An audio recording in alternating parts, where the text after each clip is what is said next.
dan khidmat kita di dalam mengikuti kajian dalu punika. Yang ketiga, tidak lupa saya mengucapkan terima kasih mewakili teman-teman takbir, pertama kepada segenap sahabat-sahabat panitia, ibu-ibu, di mas-mas ingkang wonten Jawi, termasuk juga sahabat-sahabat yang sudah mengkomunikasikan, kemudian kepada termasuk juga mengkomunikasikan menyambut kedatangan Al-Ustaz wonten Pak Haji Didik Banyu Biru, Pak Haji Bito, Mas Gama, dan sahabat-sahabat lain yang sudah berkontribusi terhadap pelaksanaan kajian wonten dalu punika. Ingkang salajengipun harapan kami mugi-mugi pengawasan dalu punika menambah nggih punika tali persaudaraan kita lebih erat, tambahipun iman Islam mugi dipun saged sambung wonten momen-momen pengajian ingkang ajeng. Kemudian ingkang terakhir para pilenggah sami pangapunten nyuwun donga estu panjenengan, keikhlasan panjenengan sedaya kula mewakili takmir nyuwun nggih punika paring doa dhumateng muassis pendahulu Masjid Besar Balang yang sampun sowan wonten ngersanipun Gusti Allah, wonten Bapak Haji Samsudin Thoyib almarhum, Pak Haji Spanani almarhum, Pak Haji Imam Syafi'i, Pak Haji Kardi, Pak Haji Fakih, Bapak Gunari sekalian sedanten menika piantun-piantun ingkang dados muassis pendiri pendahulu Masjid Besar Balang punika yang sampun sowan wonten ngersanipun Allah Subhanahu wa taala. Ugi sedanten nggih punika jamaah tawi takbir ingkang sampun sida, kula nyuwun doa iti panjenengan mugi-mugi sedayanten ingkang sampun sida wonten ngersanipun Gusti Allah amal kesanipun tansah lumintu jariyah ngantos minjang yaumil kiamah, putra wayahipun saged nerusaken amal salehipun ingkang para pendahulu. Mugi-mugi dipun ridani Allah Subhanahu wa taala. Al-Fatihah. Alhamdulillah.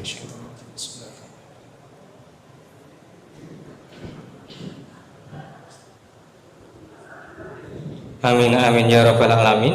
Kemudian yang terakhir para pilenggah sami, pengumuman saking kru mengki mbok menawi Bapak Ibu ngersakaken badhe menyampaikan pertanyaan kersanipun kondusif mengki seratipun dipun serat mawon, mboten perlu menyampaikan suara kersane kondusif, dikumpulkan kepada wonten kula nggih saged kula tak lenggah atau kepada Pak Hanif. Kemudian yang kedua, pelaksanaan kajian ini mengki insya Allah sampai isya dipun jeda kalian sholat isya. Lain pun mengki umpami sing pun batal rikala pun mendekati isya di jam dinding sudah ada nanti mengki ingkang badhe wudu anggenipun medal alon-alon mawon ngoten nggih, kersane mboten rame. Manten ugi ibu-ibu di sebelah selatan kamar mandinya, bapak-bapak sebelah utara. Dan kemudian setelah sholat sunnah isya nanti dilanjutkan kajian ngantos sak kersane Ustaz. Ngoten nggih. Monggo sak kersane panjenengan ngantos jam 09.00 nggih oke, jam 11.00 nggih oke. Pokok penting Ustaze mboten kesayan. Matuk napa mboten Bapak Ibu? Matuk nggih? Nggih ngoten. Kemudian informasi pimpinan cabang Muhammadiyah Balong insyaallah besok Ahad pagi jam 8 akan juga mengadakan kajian atau pengajian yang berada di pimpinan ranting Karangmojo, di Masjid Karangmojo nggih wonten pengaosan. Bapak Ibu ingkang ngersakaken saged sami-sami rawuh di Masjid Karangmojo Baitur Rahman pukul 8 ngantos selesai. Dan yang terakhir ada kunci mobil niki menawi mboten badhe dipun sedekahaken mungkin saged dipun pendet wonten ngajeng, kecuali mungkin damel kotoh ngoten nggih. Pun Mas Toko niku diinfakne nggih mboten napa-napa. Nggih kula tengga wonten mriki nggih ingkang kagungan kunci mobil saged selesai kajian pinarak wonten ngajeng mendhet gadanipun. Sing mboten ngrasa gadah ora usah maju ngoten nggih. Bapak Ibu para pilenggah sami ingkang mulya mekaten lan semanten sedherek saged kula teraken mewakili teman-teman takbir sugeng pinarak enggah akhiripun usikum wa iya ya Allah. Assalamualaikum warahmatullahi wabarakatuh. Monggo.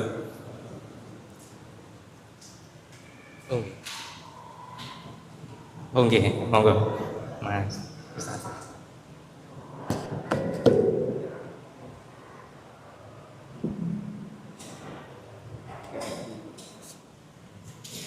Ini penyerahan buku tafsir sholat dalam program tebar 1000 buku gratis untuk semua masjid di Indonesia. Ini mau difoto?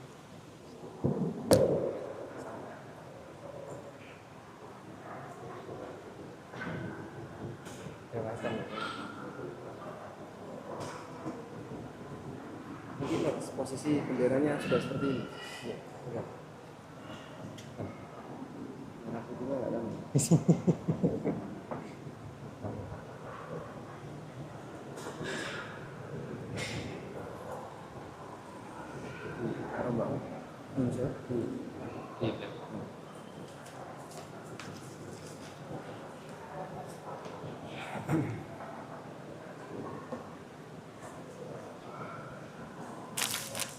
Bismillah. Masya Allah.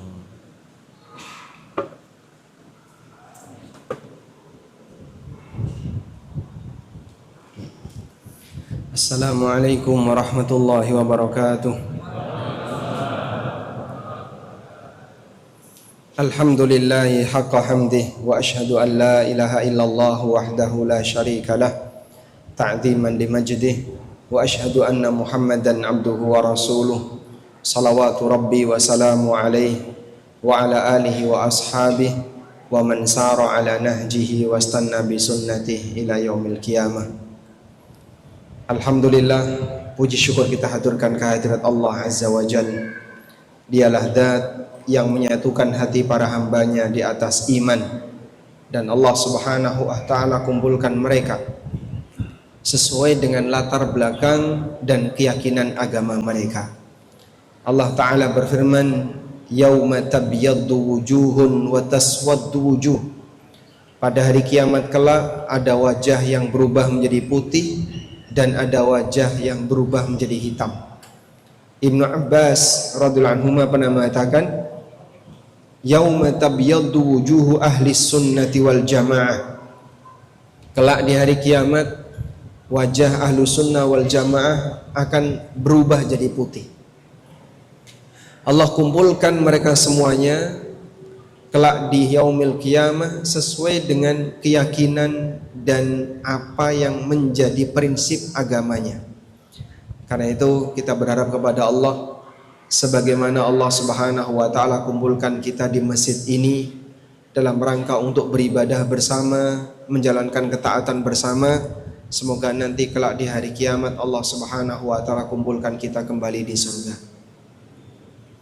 Salawat dan salam semoga selalu tercurah untuk junjungan Nabi Agung Muhammad sallallahu alaihi wasallam atas perjuangan besar beliau dalam mendidik umat sehingga kita bisa merasakan betapa indahnya syariat agama Islam, dan kita bisa merasakan semangat ukhuwah seperti yang beliau ajarkan.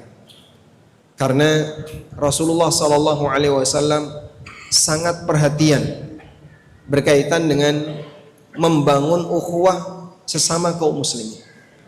Sebab kekuatan kaum muslimin salah satunya dipengaruhi oleh bagaimana mereka bisa membangun persaudaraan disebabkan karena latar belakang iman. Karena itu muslim diajarkan nalikane saling ketemu untuk mengucapkan apa Pak? Salam. Assalamualaikum warahmatullahi wabarakatuh. Dijawab waalaikumsalam warahmatullahi wabarakatuh.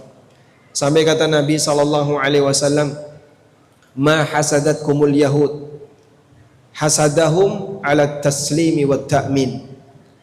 Tidak ada bentuk hasad yang lebih parah yang dialami oleh Yahudi kepada kalian wahai kaum muslimin, melebihi hasadnya mereka berkaitan dengan syariat salam dan ucapan amin nalikane salat berjamaah. Terus kalau jenengan derek salat jamaah, imam selesai mengucapkan waladhdallin, satu masjid serempak mengucapkan kata amin. Yahudi nyawang kados ngoten niku Pak, iri. Karena dalam syariat agama mereka tidak ada seperti itu. Dan tidak lupa yang ketiga, kami mengucapkan jazakumullah khairan, terima kasih banyak untuk takmir Masjid Besar Balong Kabupaten Ponorogo yang telah memberikan kita fasilitas bisa hadir kajian di malam ini. Serta tidak lupa kita juga mengucapkan terima kasih untuk pengurus Muhammadiyah. Ini pimpinan cabang atau ranting? Ranting Balong. Pimpinan ranting Muhammadiyah Balong, Kabupaten Ponorogo, Kecamatan Balong, Kabupaten Ponorogo, yang telah memberikan kita fasilitas untuk belajar bersama. Pembahasan kita adalah membangun ukhuwah Islamiyah. Yang ini sebenarnya bagian dari salah satu cabang iman, yaitu bagaimana seorang mukmin bisa menjaga persaudaraan dengan mukmin yang lain. Sampai Nabi SAW pernah mengatakan, la yu'minu ahadukum hatta yuhibba li akhihi ma yuhibbu li nafsi. Kalian tidak akan beriman sampai kalian bisa memberikan sikap yang terbaik untuk saudaranya, ma yuhibbu li nafsi, sebagaimana dia ingin disikapi yang sama. Sehingga Nabi SAW menjadikan membangun ukhuwah ini sebagai bagian dari syarat iman. Kalau orang itu beriman, di antara pengaruh dari imannya adalah dia akan mencintai sesama mukmin, dia menyayangi sesama mukmin, dia akan menghargai sesama mukmin, karena mereka tahu kita punya kesamaan agama. Makanya kalau mukmin karo mukmin yang lain kok eker, berantem terus, rame ribut, niki mesti wonten sing masalah dalam hatinya. Karena itulah tema-tema kajian seperti ini penting untuk sering kita angkat, penting untuk sering kita bahas, sebab dalam situasi tertentu terkadang masyarakat sudah mengalami yang disebut dengan krisis ukhuwah. Krisis ukhuwah niku napa, Pak? Jadi muslim ketemu muslim yang lain rasanya itu seperti bukan temannya. Dan itu bagian dari tanda hari kiamat. Artinya semakin jauh dari zaman kenabian, suasana ukhuwah sama kaum muslimin itu semakin retak. Makanya Nabi SAW menyebutkan bagian dari tanda akhir zaman adalah orang tidak mau memberi salam kecuali kepada siapa? Yang dia kenal. Padahal Nabi SAW mengajarkan kalau kita memberi salam kepada siapapun yang kau kenal dan yang tidak kau kenal. Selama dia satu agama dengan kita, maka kita dianjurkan untuk memberikan salam kepadanya. Selanjutnya, bukti yang lain bahwasanya menjaga ukhuwah ini adalah bagian dari iman. Allah Subhanahu wa taala menegaskan, innamal mu'minuna ikhwatun fa aslihu baina akhawaikum. Sesungguhnya orang mukmin itu bersaudara. Fa aslihu baina akhawaikum, maka perbaikilah hubungan persaudaraan di antara kalian. Kita diperintahkan untuk memperbaiki hubungan. Jadi ini wonten masalah, semangatnya itu semangatnya memperbaiki, bukan semangatnya memperbesar. Nek masalahnya saithik, masalahnya cilik ya jadi gedekno. Kalau masalahnya cuma satu, jangan malah bercabang jadi dua. Masalahnya cuma dua, jangan sampai bercabang jadi tiga, dan seterusnya. Karena kalau kita punya masalah, semangat yang diajarkan adalah fa'aslihu baina akhawaikum, perbaikilah hubungan persaudaraan di antara kalian. Maka seorang muslim yang dia selalu berusaha untuk menjaga hubungan baik dengan muslim yang lain, selalu menjaga hubungan baik dengan mukmin yang lain, berarti ini salah satu di antara tanda iman yang ada dalam hatinya. Nah, insya Allah seperti ini nanti kita akan bahas lebih detail agar kita bisa menjalin ukhuwah sesuai dengan standar iman yang diajarkan oleh Nabi Sallallahu Alaihi Wasallam. Baik, Bapak Ibu yang dimuliakan Allah Subhanahu Wa Taala, kita tahu bahwa untuk bisa menjaga ukhuwah ini perlu perjuangan. Dan Nabi Sallallahu Alaihi Wasallam mengajarkan kepada kita beberapa adab agar ukhuwah itu bisa terjaga dengan baik. Apa saja Pak adabnya, Pak? Yang pertama, selalu berupaya untuk memperbaiki jalinan hubungan sesama muslim. Selalu berupaya untuk mengedepankan prinsip islah. Sing jenenge urip niki kan mesti wonten gesekan nggih. Baik gesekan dengan anggota keluarga, gesekan dengan tetangga, gesekan dengan sesama jamaah masjid. Kalau timbul gesekan seperti ini, jika sekiranya masalahnya itu bukan masalah yang besar, maka jangan diperbesar. Allah Subhanahu wa taala ajarkan dalam ayat yang tadi sudah kita sebutkan di awal ayat, fa aslihu baina akhawaikum, perbaikilah hubungan persaudaraan di antara kalian. Makanya nek wonten masalah, semangatnya itu semangat menyelesaikan dengan baik. Jangan semangat sing penting pokoknya kudu aku sing menang. Nah, kalau kemudian sing dipingini kok pokoknya kudu aku sing menang, selamanya tidak bisa diselesaikan. Yen sewu Pak, kalah kali ngalah niku sami napa benten Pak? Nggih? Sama atau beda? Beda. Yang menang yang mana Pak? Yang kalah napa yang ngalah? Yang ngalah. Nggih. Bapak-bapak lebih sering kalau di rumah Pak, lebih sering kalah atau ngalah? Kalah. Kodrati sampean. Jadi Rasulullah Sallallahu Alaihi Wasallam mengajarkan prinsip urusan dunia nalikane gesekan dengan orang, ngalah itu justru akan lebih meningkatkan derajat seseorang. Meskipun kadang orang itu punya keinginan, oh yang penting kudu aku yang menang. Tapi bagi mereka yang bisa menahan diri dari emosi itu, sehingga dia bisa mengekang hawa nafsunya, pengen menang, dijanjikan pahala yang istimewa oleh Nabi SAW.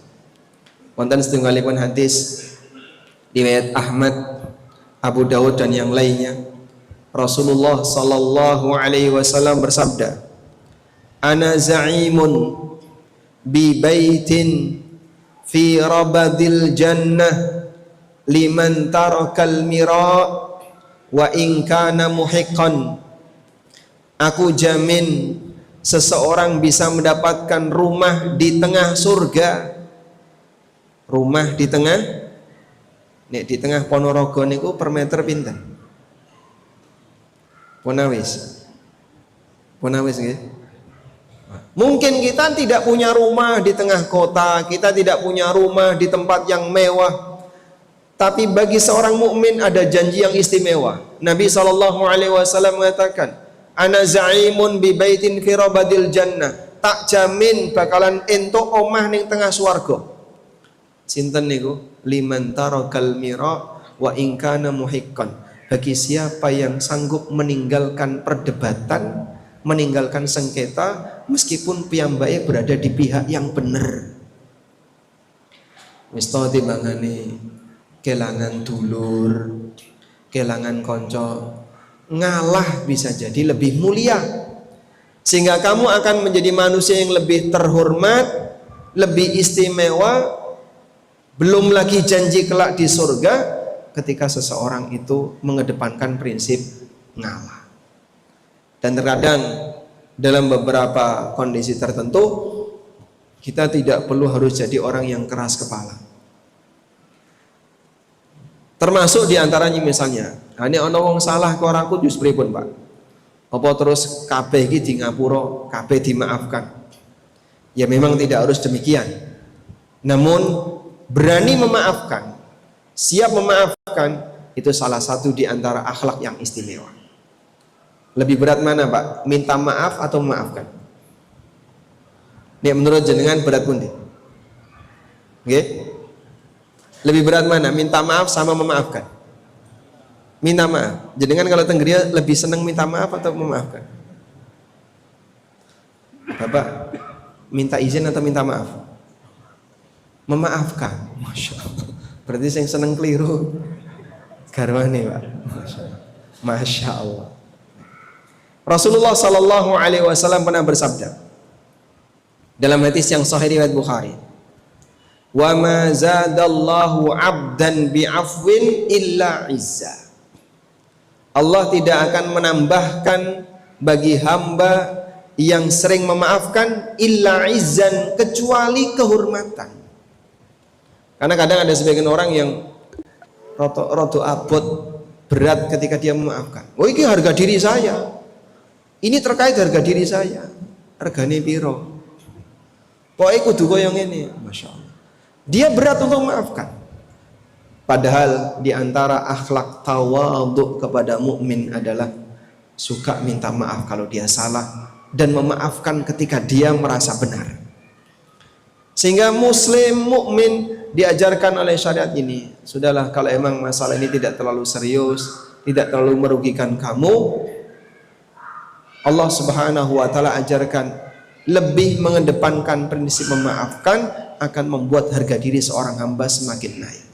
Wa ma zadallahu 'abdan bi'afwin illa 'izza. Seorang hamba yang rajin memaafkan, yang suka memaafkan, tidaklah ditambah oleh Allah kecuali kehormatan. Dia akan lebih mulia, terlihat lebih dihargai kehormatannya karena suka memaafkan. Sampai Bapak Ibu yang dengan Allah, berkaitan dengan kezaliman kepada sesama muslim yang paling besar. Kezaliman apa nih? Menghilangkan nyawa. Kezaliman menghilangkan nyawa.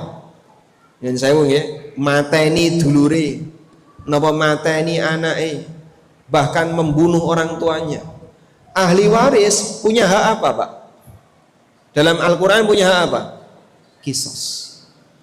Al-Quran memberikan hak qisas apabila ada ahli waris yang saudaranya atau anaknya atau orang tuanya atau anggota keluarganya dibunuh oleh orang lain.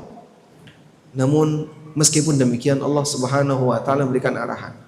Fa in ufiya lahu min akhihi syai'un fattiba'un bil ma'ruf. Kalau ada orang yang mendapatkan maaf dari saudaranya, maksudnya adalah dia tidak dikisos. Fattiba'um bil ma'ruf, maka tuntutlah dengan cara yang ma'ruf. Wis, aku enggak kisos. Aku tidak nuntut kisos. Tapi aku nuntut napa? Kabeh donyamu tak rampasi kabeh. Kowe dadi budakku sak lawase. Nah, ini berlebihan. Yang diajarkan dalam Al-Qur'an gimana? Fattiba'um bil ma'ruf. Kalaupun nuntut, ya nuntut sewajarnya. Memang orang ini salah, telah membunuh anggota keluargamu, kau boleh nuntut kisos. Tapi ketika kau membatalkan kisos, itu bernilai sedekah. Itu bernilai sedekah. Sehingga sampai dipuji oleh Allah Subhanahu wa taala, mereka yang tidak mengkisos, memaafkan saudaranya, hanya minta diat sewajarnya, itu disebut sebagai sedekah. Maka jika yang seperti ini saja kita diajarkan untuk memperbaiki hubungan, walaupun sempat terjadi sengketa yang besar sampai menghilangkan nyawa, apalagi yang sengketanya lebih ringan daripada itu. Baik. Terus cara memaafkan pripun Pak Ustaz? Nek kira-kira gini ya saya berat. Apalagi misalnya ini berkaitan dengan masalah kehormatan. Coba Bapak sebutkan. Dalam Al-Quran itu ada seorang nabi yang diceritakan oleh Allah dan beliau punya sifat pemaaf yang luar biasa. Nabi sinten nih? Nabi sinten Pak? Nabi Muhammad sallallahu alaihi wasallam. Selain Nabi Muhammad sallallahu alaihi wasallam yang diceritakan oleh Allah dalam Al-Quran sebagai nabi yang sangat pemaaf. Jenengan salah napa jeruk? Jeruk, masyaallah niki jeram nggih. Masyaallah. Jadi ini di depan bukan pajangan Pak ya. Ini hadiah untuk peserta yang bisa menjawab. Siapa nama nabi yang diceritakan dalam Al-Quran dengan sifat unggulannya sangat pemaaf? Nabi Ayub. Bukan Nabi Ayub, Yusuf. Masya Allah. Jenengan ingkang pundi? Ini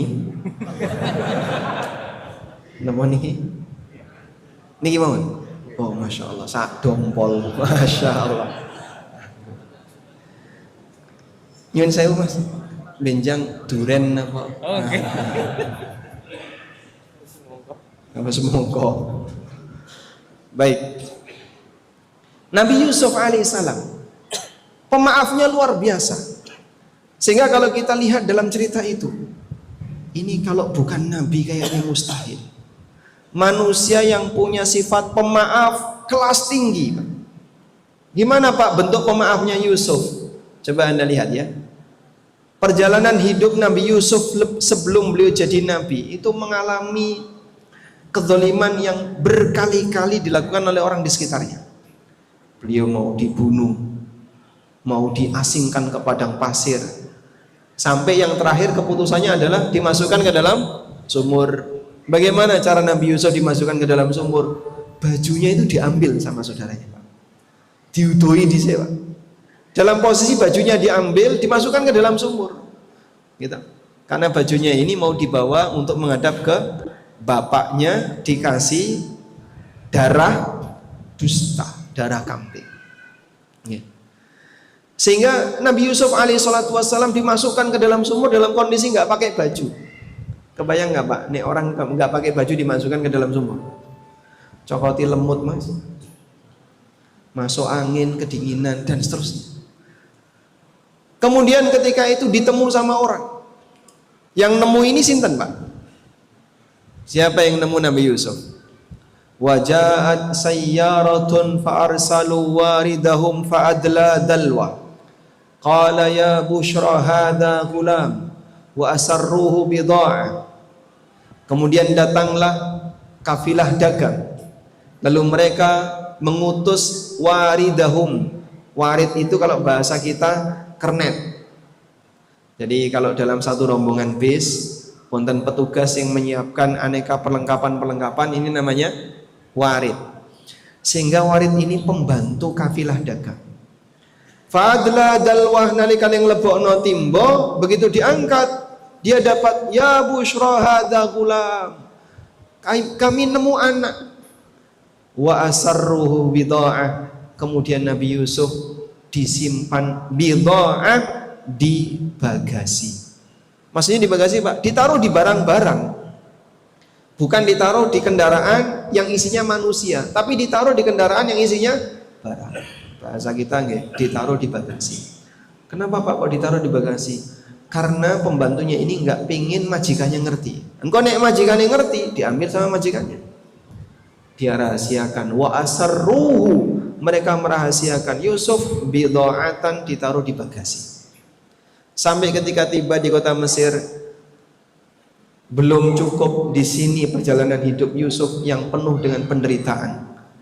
Wa syarauhu bi thamanin bakhsin darahima ma'dudatin wa kanu fihi minaz zahidin.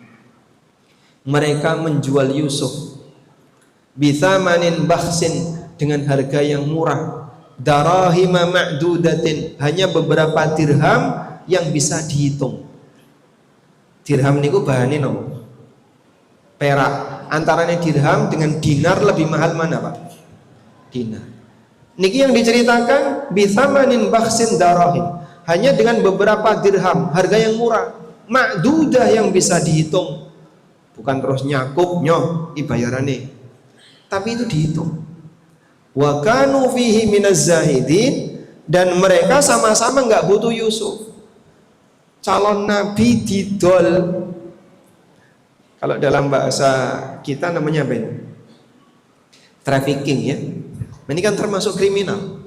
Kalau sampai ada manusia menjual manusia, kriminal bukan Pak?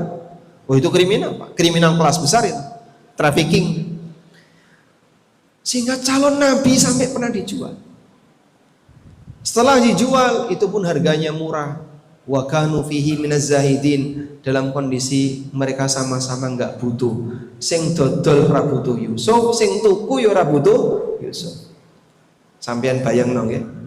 Kok ana wong apa dodolan karo tuku padha-padha ora butuh. Dengan kados dene rosokan niku. Ana lemari es bekas nggih. Ana magicom bekas, datang tukang rosok. Mas iku pas ana rosokan ditimbang pinten Pak? 2000. Mas Sengelus jodoh Mas, kulkas kok 2.000. Era gelem ya wis. Nek gelem tak bayar 2.000. Padahal tukune kulkas jutaan. Tapi di tangan tukang rosok mau dibayar 6.000. Sing dodol ra butuh, sing tuku ya ra butuh. Tidak dihargai. Sampai pada kondisi Nabi Yusuf alaihissalatu wassalam dimasukkan ke dalam penjara. Kemudian beliau dibebaskan. Disebabkan karena beliau bisa mentakwil mimpi dengan sangat indah. Andaikan ya, kita sebagai orang yang mengalami itu, Raja Mesir bermimpi, sing ngerti mimpinya ini Nabi Yusuf, karena sang raja ini sudah bertanya kepada para pembesar-pembesar kerajaan, ya ayyuhal mala'u aftuni fi ru'yaya in kuntum lirru'ya ta'burun. Wahai para pembesar kerajaan, coba saya dikasih saran tentang mimpiku ini, kalau kalian bisa mentakwil mimpi. Apa jawab mereka? Qalu adghathu ahlam. Wahai sang raja, niku mau mimpi kalut, sudahlah dilupakan saja. Yusuf yang diberitahu, beliau tahu maknanya. Ibaratnya ngaten ya, mereka sudah memasukkan aku ke dalam penjara, mereka sudah menghina aku, mereka sudah menistakan aku. Iki nek tak kandani kabeh selamat, rasa dikandani men kelaparan kabeh. Andaikan Yusuf tidak ngasih saran kepada penduduk Mesir untuk berhemat bahan makanan, kira-kira gimana Pak? Nggih? Kelaparan sak negara Pak. Iso mati sak negara nih. Tapi subhanallah, hati yang dadanya seluas samudra, tidak punya dendam kepada siapapun, dalam situasi itu beliau ngasih nasihat dan saran. Padahal beliau di posisi dalam keadaan didolimi sama mereka. Sampai para ulama mengatakan hatinya Nabi Yusuf alaihissalam kayaknya nggak punya dendam. Sudah disikapi seperti itu, tapi beliau tetap berbuat baik kepada mereka. Sampai akhirnya Nabi Yusuf alaihissalam diangkat oleh Allah Ta'ala dengan pemaafnya yang luar biasa, sehingga Allah jadikan beliau sebagai manusia terhormat. Maka beliau dijadikan sebagai menteri perbendaharaan negara. Dia mengusulkan kepada sang raja, qala ja'alni ala khazainil ardi inni hafizun alim. Jadikan aku sebagai menteri perbendaharaan negara, aku orang yang bisa menjaga, lagi paham tentang masalah ini. Nah, inilah awal mula ceritanya kenapa Bani Israel itu pindah ke Mesir.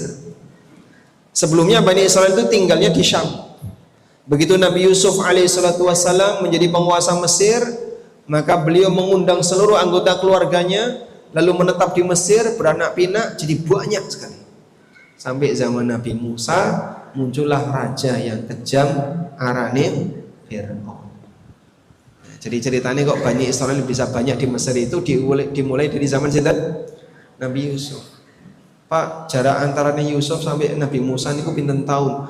Kula nggih dereng nate ngukur nih Mas.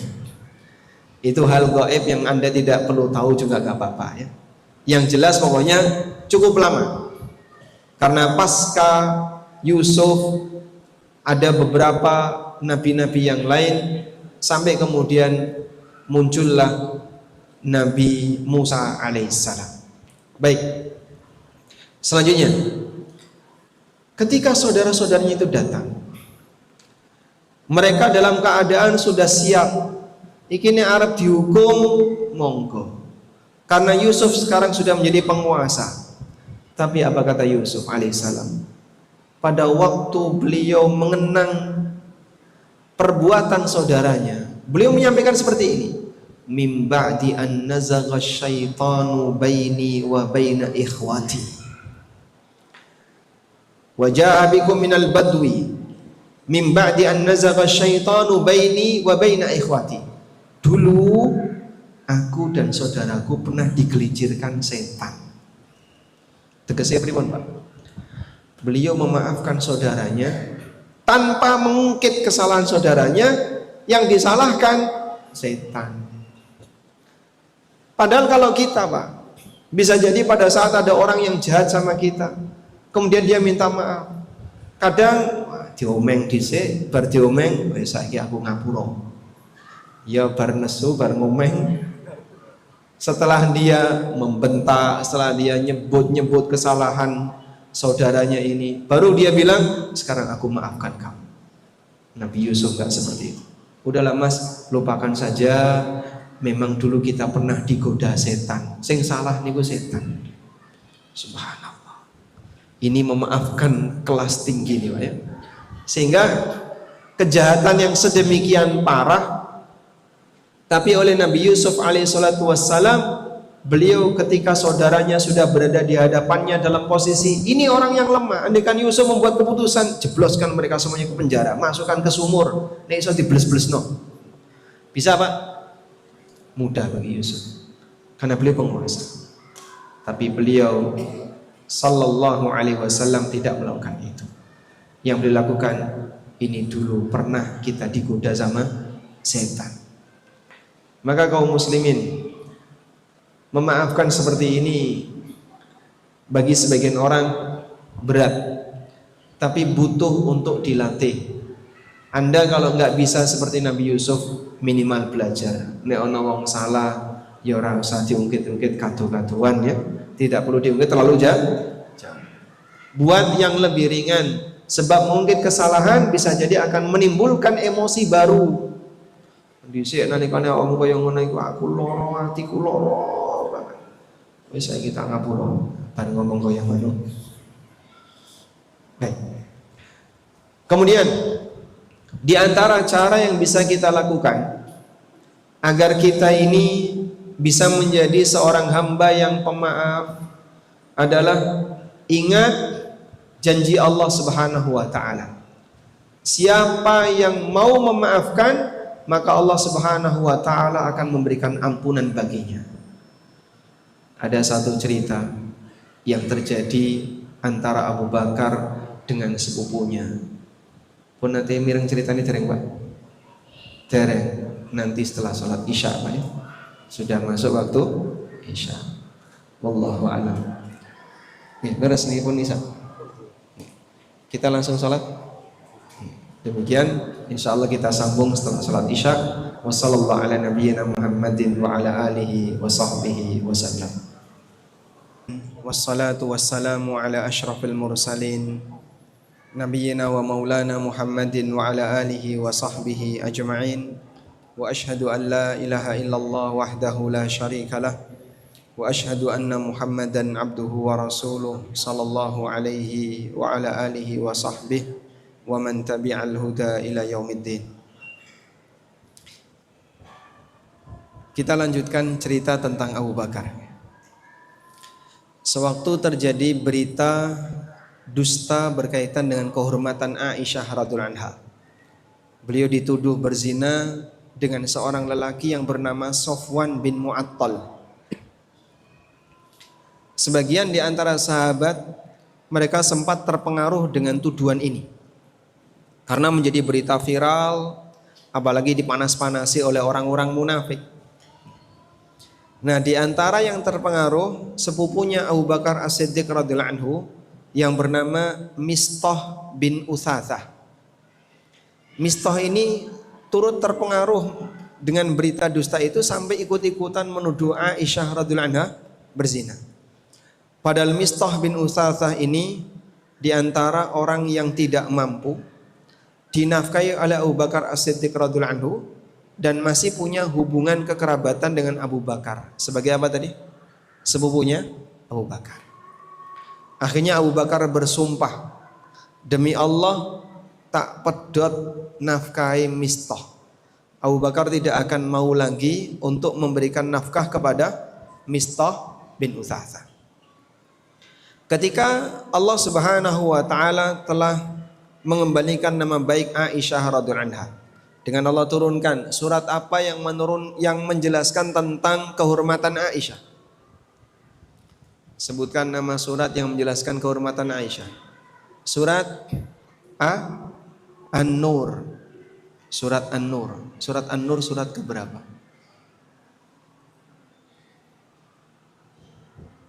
Enggak hafal. Baik, betul sekali surat An-Nur. Masyaallah. Blimbing. Oh, blimbing. Hadiah blimbing, masyaallah. Nih, angkat tangan Mas. Masya Allah. Allah turunkan satu surat khusus untuk mengembalikan kehormatan Aisyah. Bahwasanya Aisyah radhiyallahu anha bukanlah wanita pezina. Walaupun sampai sekarang orang-orang Syiah masih benci dengan Aisyah dan mengatakan kalau Aisyah berzina. Lalu Allah Subhanahu wa taala perintahkan kepada Abu Bakar, dimaafkan saja Mistah, enggak usah pakai sumpah-sumpah seperti itu. Allah berfirman di surat An-Nur ayat 22, wala ya'tali ulul fadli minkum was-sa'ah ayyutu ulil qurba wal masakin wal muhajirin fi sabilillah wal ya'fu wal yasfahu. Hendaknya orang yang punya kelonggaran harta, dia tidak bersumpah untuk memutus nafkah bagi kerabatnya yang miskin dan muhajirin. 3 sifat ini ada pada Mistah bin Utsatha. Wal ya'fu wal yasfahu, maafkan dan berikan kelonggaran baginya. Lalu Allah Subhanahu wa taala ngasih janji, ala tuhibbuna ayyaghfirallahu lakum? Tidakkah kalian senang ketika Allah Subhanahu wa taala mengampuni dosa kalian? Tidakkah kalian senang, tidakkah kalian suka ketika Allah Subhanahu wa taala mengampuni dosa kalian? Maka di sini ada kaidah al jazau min jinsil amal. Sing jenenge balasan niku sejenis dengan amal.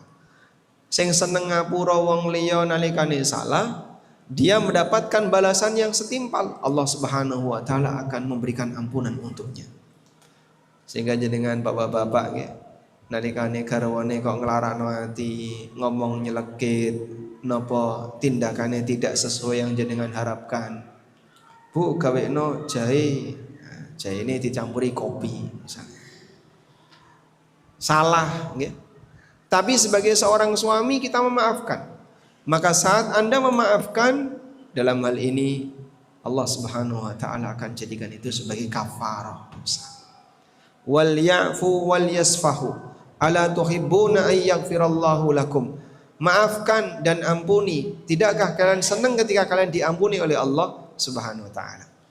Nah, dari semua dalil ini menunjukkan bahwasanya syariat agama Islam sangat menekankan kalau terjadi gesekan antara sesama muslim, punya masalah antara satu dengan yang lain, maka yang merasa salah hendaknya dia minta maaf.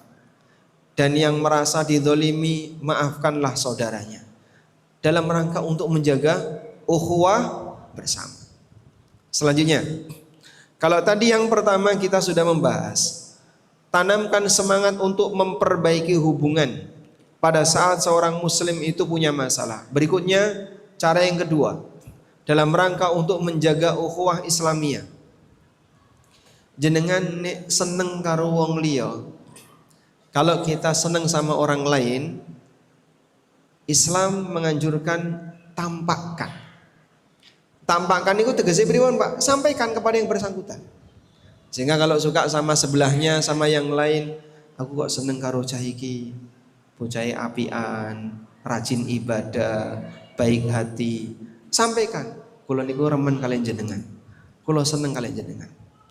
Dalam hadis riwayat Bukhari Muslim, pernah satu ketika Nabi SAW sedang duduk dengan seorang sahabat. Sebut saja sahabat A, karena dalam hadis itu tidak disebutkan namanya.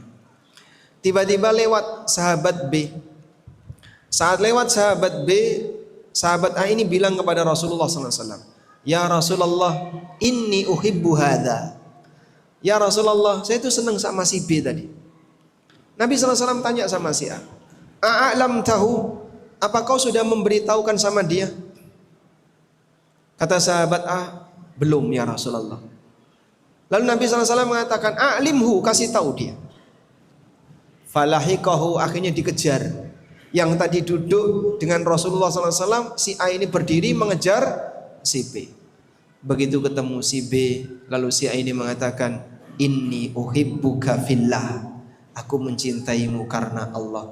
Dijawab oleh si B, ahabbakalladzi ahbabtani fihi. Saya ngapal, angkat tangan. Yang ngapal kalimat tadi angkat tangan. Kalau bapak Ketemu orang kemudian dia menyampaikan aku mencintaimu karena Allah, balasnya pripun Pak? Ahabbakalladzi ahbabtani fihi. Sing pun apal angkat tangan. Ora apal ya Mas. Wonten sing liyane mboten Mas. Yang lain boleh podo-podo. Yang penting kita juga sama menyampaikan perasaan bahasanya kamu senang karena kepadaku karena Allah, aku juga senang sama kamu karena Allah. Sahabat ini mendoakan sahabat si A, ahabbakalladzi ahbabtani bihi. Semoga Allah Subhanahu wa taala mencintaimu disebabkan karena kamu mencintaiku karena Allah. Subhanallah, doa yang luar biasa. Makanya kalau senang sama orang lain ditambahkan. Sebaliknya, nek ra seneng karo wong liya jangan ditampakkan. Maka kalau misalnya kita nggak senang sama orang lain, ojo terus nih ketemu buang muka, merengut sampai meludah. Masya Allah. Sikap seperti ini justru akan menimbulkan permusuhan di antara sesama. Ya nyuwun sewu ya. Coba Bapak Ibu salaman dengan sebelahnya, kanan kiri. Salaman Pak. Salam. Udah? Sampaikan dengan sebelahnya, aku benci kamu. Bisa nggak? Nggak mau kita. Secara naluri orang akan menolak. Ngopo kok tiba-tiba ngomong aku benci kamu. Justru sebaliknya, kita kalau mau mengungkapkan aku senang sama kamu karena Allah itu lebih ringan. Itulah yang sesuai dengan fitrah seorang mukmin. Yang berada di sebelah Bapak Ibu di hatinya ada la ilaha illallah. Yang berada di sebelah Bapak Ibu sekalian, tadi kita sholat bersama. Mereka punya iman, yang dengan iman ini nanti antara satu dengan yang lain bisa saling menolong ketika di yaumil qiyamah. Makanya Hasan Al-Basri rahimahullah pernah mengatakan, aktsiru bisuhbatil mu'mininas salihin fa innalahum syafa'atun yaumal qiyamah. Perbanyaklah berteman baik dengan orang-orang mukmin yang saleh, sebab mukmin itu bisa ngasih syafaat besok di hari kiamat. Yang sakit maringi syafaat itu kan tidak hanya para nabi, bayi yang meninggal atau anak yang meninggal sebelum balik yang disebut dengan al-afratun. Terus siapa lagi Pak? Orang yang mati syahid, para malaikat, termasuk Al-Quran yang kita baca. Sesama mukmin juga bisa ngasih syafaat. Dalam hadis yang diriwayatkan oleh Bukhari Muslim dari sahabat Abu Sa'id Al-Khudri radhiyallahu anhu, Rasulullah sallallahu alaihi wasallam pernah menyampaikan, "Idza dakhala ahlul jannatil jannah ma antum bi ashadda munashadatan fi haqqi akhihi indallah." Nalikane wong-wong mukmin wis mlebu swarga, kalian nanti akan berusaha untuk membela hak saudaranya di hadapan Allah lebih kuat dibandingkan pembelaan kalian ketika di dunia. Maka wong mukmin sing mlebu swarga goleki koncone. Ya Rabbi, aina fulan wa aina fulan? Wa qad kanu yusalluna ma'ana wa yasumuna ma'ana wa yahujjuna ma'ana. Dhisik iki koncoku, kita pernah sholat bareng, kita pernah puasa bareng, kita pernah haji bareng.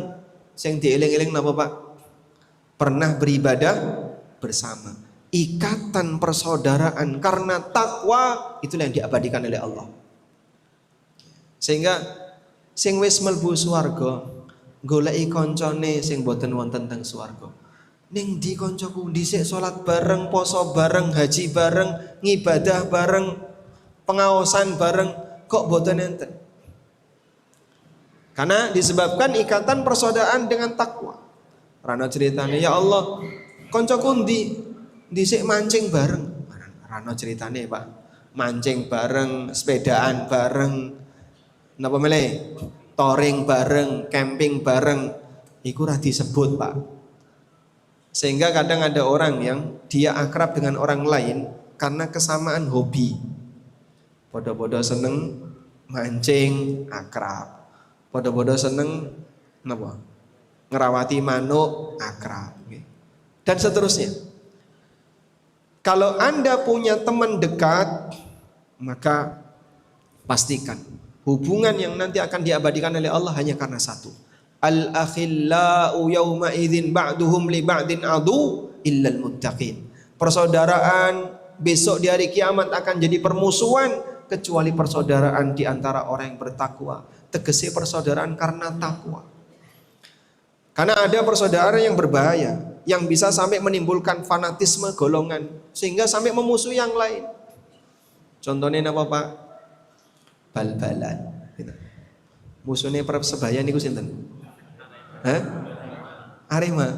Pokoknya anggere ketemu plat N keprui. Orang Malang ketemu plat L keprui. Salah ya apa? Pokoknya kudu salah. Surabaya. Dan seperti ini tetangga. Nek Jakarta musuhnya Bandung. Nggih. Sing siji jenenge apa? Hah? Jackmania. Nek sijine Bobotok. Nek ketemu pripun niku? Iso paten-patenan, Pak. Rumah saya itu nggak jauh dari stadion, namanya Stadion Maguwo Harjo, Pak. Dari rumah ke stadion nggak sampai 5 menit. Niku nanti Pak pertandingan Arema lawan Persebaya. Wong kampung ini pun ketar-ketir iki. Arab kisruh ning Jogja. Tapi alhamdulillah ternyata supporternya dibatasi. Yang boleh datang hanya salah satu. Yang satunya nggak boleh datang. Nyusul. Paten-patenan yang Ngawi. Sampai kan ada beberapa korban itu. Sehingga berapa nyawa yang hilang gara-gara fanatisme golongan yang nggak jelas seperti ini. Makanya Pak, kumpul-kumpul dalam rangka untuk taat kepada Allah. Kita ndak butuh aparat keamanan dengan jumlah yang banyak. Tapi nek wong kumpul olahraga, aparat keamanan yang diterjunkan berapa? 5 kompi. Oh mana nek musuhan Persebaya atau misalnya Persija lawan Persib Bandung, wah masya Allah Pak. Itu bisa satu mako keluar semua untuk mengamankan. Karena seperti ini terjadi disebabkan karena fanatisme. Inilah yang disebut oleh Nabi SAW sebagai da'wal jahiliyah, fanatisme jahiliyah. Pernah satu ketika antara Muhajirin dan Ansor itu kan sempat tegang ya. Sampai apa? Terjadi tabuk-tabukan pantat. Wong Arab niku Pak, nek diceples pantate itu penghinaan yang paling parah. Nek wong Ponorogo kan sirahe Pak, cetok nah itu. Nek ditempeleng sirahe pripun Pak? Itu penghinaan yang paling parah. Kalau orang Arab enggak, pantatnya Pak. Jenengan kok nabok pantat orang Arab, wah urusannya dawa nih. Sampai terjadi seperti itu, perang sandal. Jadi mereka nabok koncone nganggo sandal. Yang Muhajirin dia manggil temannya, ya lal Muhajirin. Sing Ansor nggih ngundang-undang kancane, ya lal Ansor, hei Ansor ayo kumpul, hei Muhajirin ayo kumpul. Padahal Nabi SAW ada di tengah mereka. Beliau keluar dalam kondisi emosi dan marah. Lalu beliau mengatakan, abida wal jahiliyah wa ana baina adhurikum. Sapa sing manggil-manggil dengan seruan jahiliyah padahal aku ada di tengah kalian. Yang berani menyatakan seperti ini, berarti dia telah jauh dari syariat agama. Yang ini terkadang bisa terjadi di kalangan kaum mukminin. Kadang nyuwun sewu nggih. Antarane padukuan A karo padukuan B. Ono masalah cilik jadi gede sampai tawuran. Padahal padukuan A, padukuan B itu pemisahnya cuma jalan raya, balang-balangan Pak, lempar-lemparan Pak. Yang sebelah kanan dan sebelah kiri. Pernah ada kayak gitu Pak? Ada Pak? Itulah Indonesia Pak. Dan seperti itu sering terjadi. Sehingga sing bener sing di, sing salah sing di, pokoknya sing sak padukuan tak bela nih. Nah ini prinsip orang jahiliyah. Unsur akhaka dzaliman au madluman. Bela dulurmu baik dia dolim maupun didolimi. Terlepas dia mau salah mau benar, pokoknya sak padukuan bela. Ini kan salah Pak kayak gitu. Islam gak mengajarkan seperti ini, bahkan ini budaya jahiliyah. Kadang termasuk juga Pak, olahraga itu boleh nggak Pak? Boleh. Bela diri niku angsal mboten? Nggih? Angsal, Pak. Bela diri itu sebenarnya dipelajari dengan tujuan apa? Ya sebagaimana namanya, Mas, untuk membela diri. Tapi ceritanya nggih benten. Antarane nyuwun sewu nggih. Teng Madiun iki nggih rada sensitif. Oh, teng Madiun, teng mana? Ponorogo. Kerasakti itu lawannya apa? Hah? Hah? PSHT kan? Nek ketemu toh tawuran itu, Pak. Cuman Ponorogo enten mboten Kerasakti, Pak. Perguruan Kerasakti. Temu di ini. Magetan. Jadi itu kalau sudah ketemu kan cuman perguruan pencak silat gitu. Yang satu perguruan Kerasakti, yang satu PSHT. Ketemu, Pak. Wow, iso antem-anteman sampai mati. Terus alasannya apa? Disinilah kita diajarkan. Hanya satu fanatisme yang boleh kita bangun. Fanatisme karena iman. Sebab inilah yang nanti diabadikan oleh Allah Subhanahu wa taala kelak di hari kiamat. Sehingga penduduk surga yang sudah masuk surga ini goleki koncone, di mana si A, di mana si B, wa qad kanu yusalluna ma'ana wa yasumuna ma'ana wa yahujjuna ma'ana. Dulu kita pernah sholat bareng, kita pernah puasa bareng, pernah haji bareng. Lalu Allah Subhanahu wa taala perintahkan kepada orang-orang ini, akhriju man araftum minan nar. Silahkan kalian keluarkan teman yang kalian kenali dari neraka. Maka dia masuk neraka. Wa qad harramallahu ala wujuhimun nar. Allah haramkan neraka untuk membakar wajahnya. Makanya kan ada pertanyaan puzzle ya. Orang masuk neraka tapi tidak terbakar. Siapa dia? Ya ini, orang mukmin yang masuk neraka untuk mencari saudaranya. Akhirnya mereka pun menyelamatkan banyak sekali orang-orang mukmin saudara-saudaranya. Sing duwe kenalan dhisik sak masjid, Masya Allah. Makanya Pak, dengan sebelahnya tadi sudah kenalan belum? Hah? Wis kenal, tonggone. Nah, ini sing wingking-wingking mungkin campur dari mana ndak tahu. Kita punya hubungan erat karena sama-sama taat, sama-sama ibadah kepada Allah. Maka menjaga hubungan erat seperti ini nanti diabadikan besok di hari kiamat. Sehingga memperbanyak teman orang soleh akan memberi banyak manfaat bagi kehidupan kita dunia dan akhirat. Karena itulah Rasulullah Sallallahu Alaihi Wasallam menekankan, nek golek konco ojo asal-asalan. Yang penting wis akrab, belum tentu itu membawa manfaat bagi hidupmu. Karena itu beliau memberikan perumpamaan gimana? Konco sing apik kados dene penjual minyak wangi. Matsalul jalisis salih bihamilin misk. Konco sing apik niku kados dene penjual minyak wangi. Gimana Pak orang itu kalau bertetangga dengan penjual minyak wangi? Ada dua kemungkinan.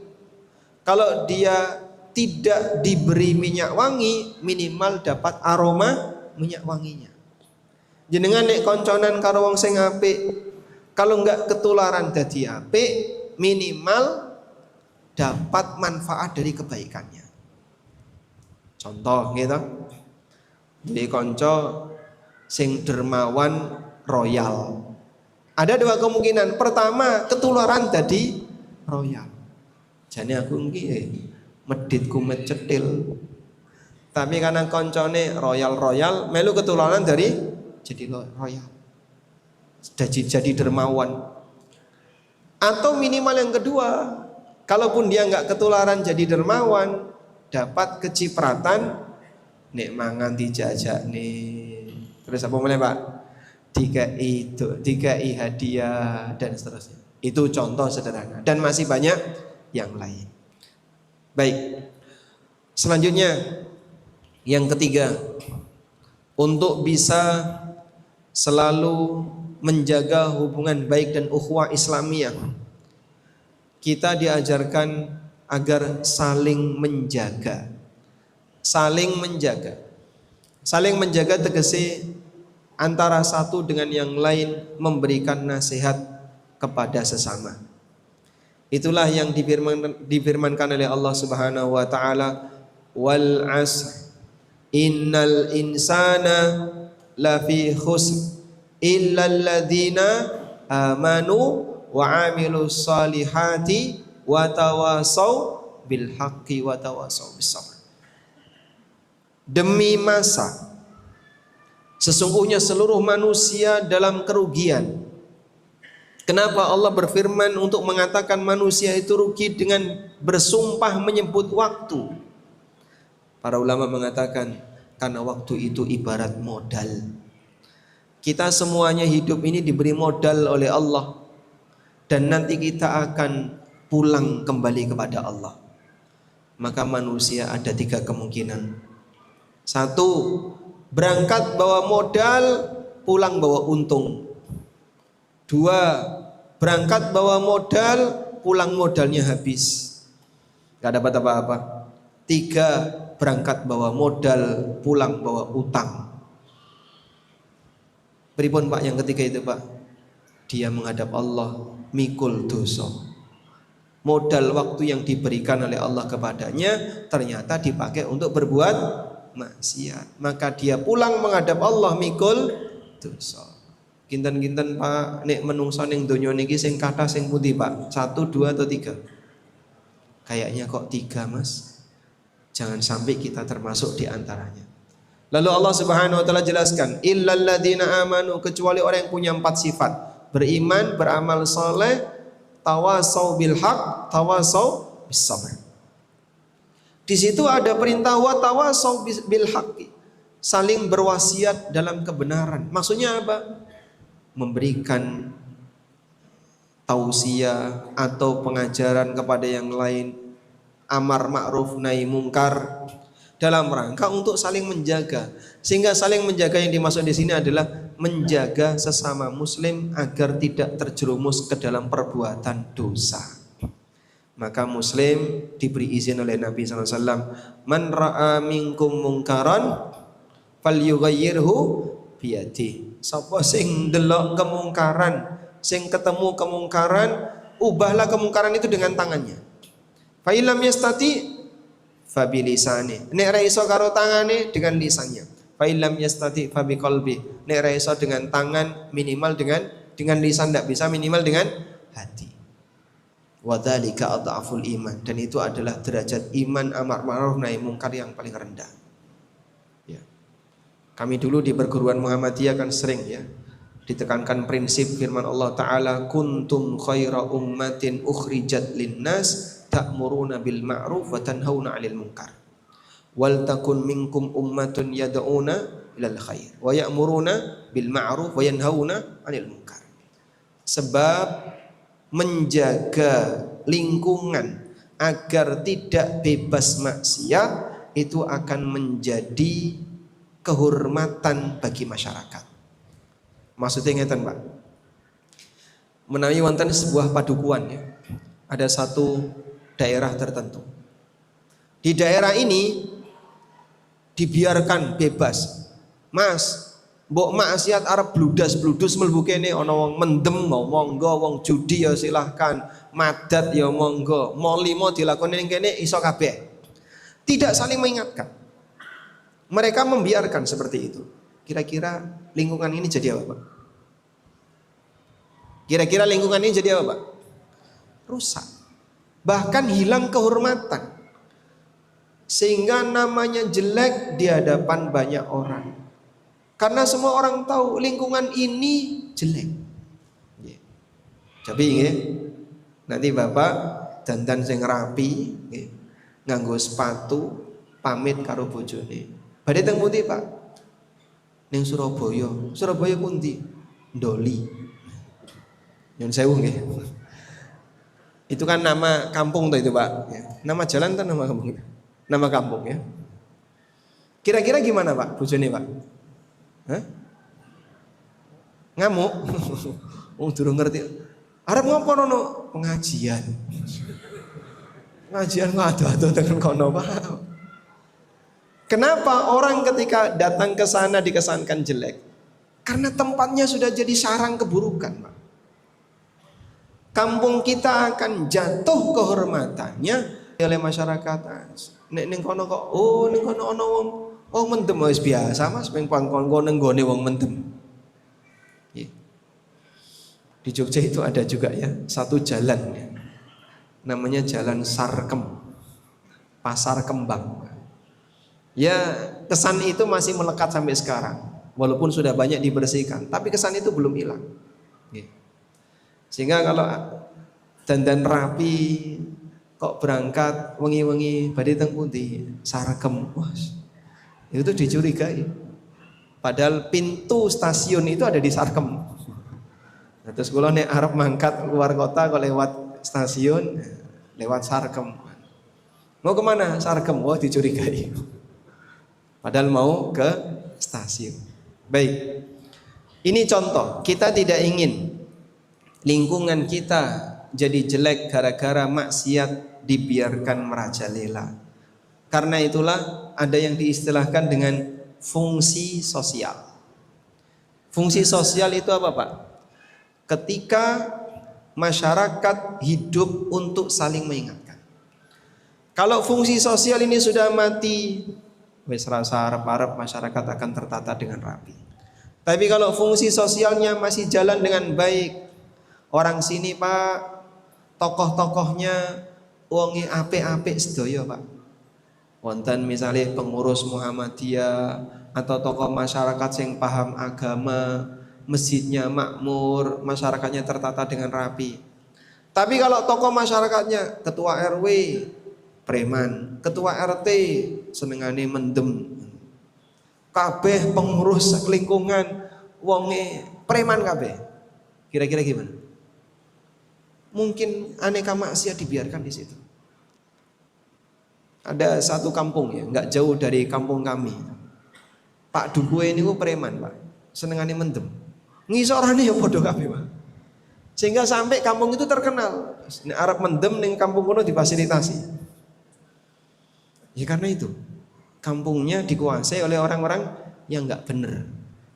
Nah maka kita coba jaga baik-baik lingkungan Bapak masing-masing dengan cara menghidupkan fungsi sosial. Wallahu a'lam. Pun cekap Ustaz. Pripun? Dilanjut. Coba saya tanya, Bapak mau tidur sini atau pulang? Nyaring ngriki. Jenengan badhe nyaring ngriki napa badhe kondur? Oh, kondur. Mereka mau pulang kok Ustaz. Makanya nggak boleh lama-lama. Baik, mungkin pengantarnya sampai di sini dulu. Nanti di sisa waktu kami kembalikan ke jamaah. Barangkali di antara jamaah ada yang mau menyampaikan sesuatu. Wassallallahu ala nabiyyina Muhammadin wa ala alihi wa sahbihi wasallam.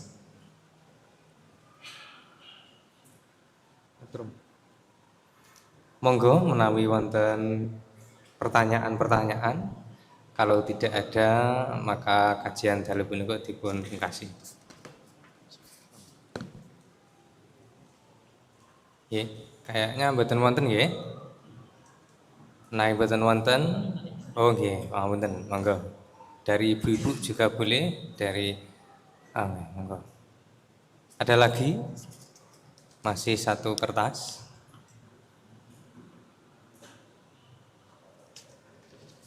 Oke. Kalau tidak ada,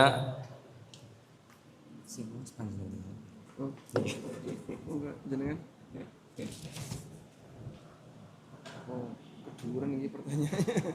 Keduren. Oke, yang lainnya mungkin ada.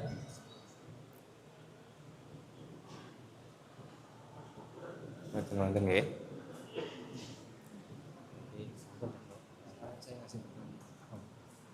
Menawi mboten enten pitaken saking jamaah menika ustadipun gentos badhe tanglet. Monggo Dad. Pertanyaan yang pertama. Sebutkan 3 cara untuk menjaga ukhuwah Islamiyah. Tadi sudah kita bahas semuanya. Angkat tangan. Baik. Monggo. 1. Selalu berupaya memperbaiki hubungan sesama muslim. Dalilnya apa?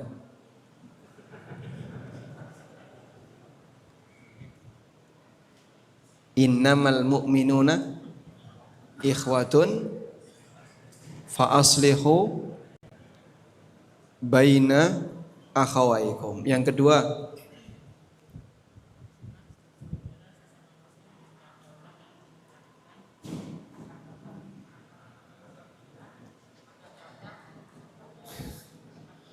baik, kalau senang dengan orang lain sampaikan.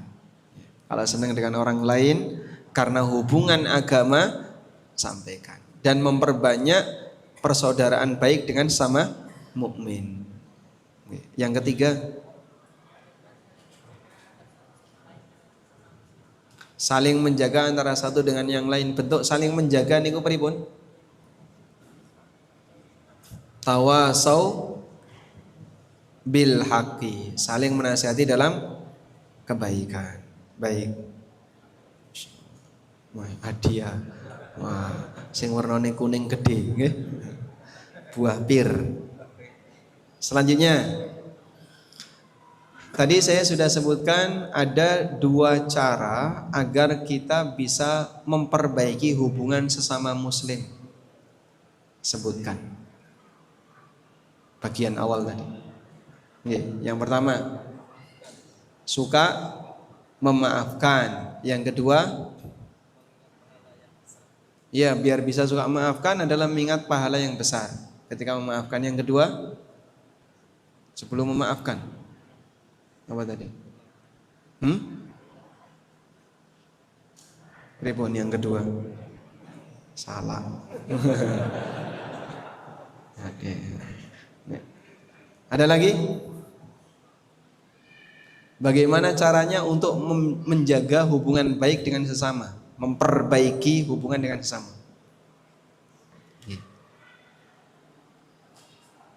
Selalu mengedepankan apa Pak? Islah. Terus yang kedua, juga maafkan. Yang dimaksud mengedepankan islah niku napa? Jeram. Dapat jeruk, masyaallah. Baik. Gampangnya ngalah. Karena ngalah ini bukan kalah. Selanjutnya, sebutkan keutamaan orang yang suka memaafkan. Nanti dulu hadiahnya. Sebutkan keutamaan orang yang suka memaafkan. Ada dua keutamaan. Nggih, monggo, Bapak. Akan diangkat derajatnya oleh Allah. Yang kedua,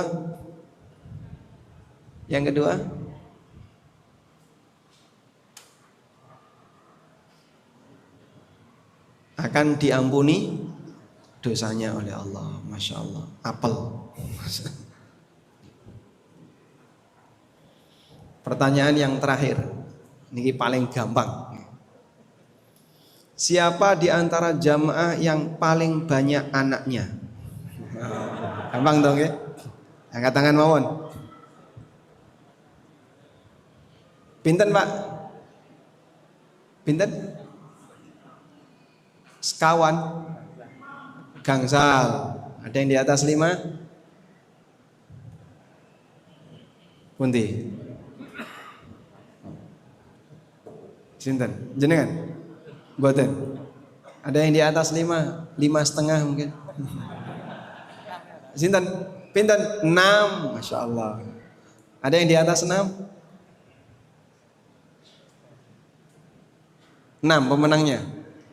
6. Wonten ngerti? Baik, pemenangnya 6. Masya Allah, langsung sak nampan. Nanti dibagi bersama dengan anak dan istrinya. Won. Telas toh Pak Ustaz? Wes yang penting suguhannya telas berarti kajiannya rampung gitu. Alhamdulillah. Kenapa? Pertanyaan tadi itu pertanyaannya berat ini. Apakah trading forex itu halal? Jenengan pirsa forex, Pak?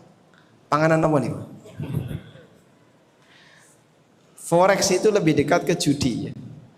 Karena dia mata uang dilawan dengan mata uang. Orang DO mata uang tertentu untuk dilawan pakai mata uang yang lain dengan traffic yang nggak jelas. Mbok sing munggah niku dolar napa yen. Maka kalau misalnya ada sebagian di antara gen Z atau gen alpha atau gene Itu semuanya kok praktek seperti ini tinggalkan. Sangat tidak direkomendasikan. Wallahu a'lam. Baik, mungkin itu yang bisa kita bahas. Semoga Allah Subhanahu wa taala menjadikan apa yang kita pelajari sebagai ilmu yang bermanfaat. Allahumma anfa'na bima 'allamtana wa 'allimna ma yanfa'una warzuqna ilma. Wa sallallahu ala nabiyyina Muhammadin wa ala alihi wa sahbihi wa sallam wa akhiru da'wana alhamdulillahi rabbil alamin. Wassalamualaikum warahmatullahi wabarakatuh.